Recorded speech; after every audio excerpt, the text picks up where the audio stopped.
Hello guys, welcome to another mini blog. నేనైతే చాలా days తర్వాత మా ఫ్రెండ్స్ని కలిసాను అనమాట. చిన్నప్పుడు స్కూల్లో చదువుకున్న ఫ్రెండ్స్ని.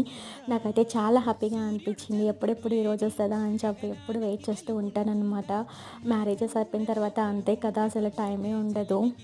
అండ్ అలా మేము రెస్టారెంట్లో లంచ్ చేసాము. అక్కడ చాలా ముచ్చట్లు చెప్పుకున్నాం అన్నమాట. చాలా కబుర్లు చెప్పుకున్నాం, అన్నీ షేర్ చేసుకున్నాం. సో అక్కడ నేను వీడియో తీయలేకపోయా. తర్వాత ఇంక ఇలా ఐస్ క్రీమ్ షాప్కి వచ్చాము. చాలా బాగున్నాయి ఇక్కడ ఐస్ క్రీమ్స్ అయితే. అదేంటో మేము చదువుకున్న రోజుల్లో ఇంత మంచి షాప్ అయితే నిజంగా లేదు ఫ్రెండ్స్. గుడివాడలో చాలా బాగున్నాయి. అలా మన ఐస్ క్రీమ్ సెలెక్ట్ చేసుకోగానే మనకి ఏమేమి కావాలో దానిపైన డెకరేషన్గా చాలా చిప్స్ అని చాలా బాగా అదేంటి జమ్స్, అలానే నట్స్ చాలా బాగా కలర్ఫుల్గా డెకరేట్ చేశారనమాట. ఇంకా అవంతా చక్కగా ఐస్ క్రీమ్ ఎంజాయ్ చేస్తూ తింటూ ముచ్చట్లు చెప్పుకుంటూ అలా పిక్స్ దిగుతూ అలా డే అంతా అయిపోయిందనమాట. అసలు ఎప్పుడు కలిసినా సరే బాండింగ్ అనేది ఒకే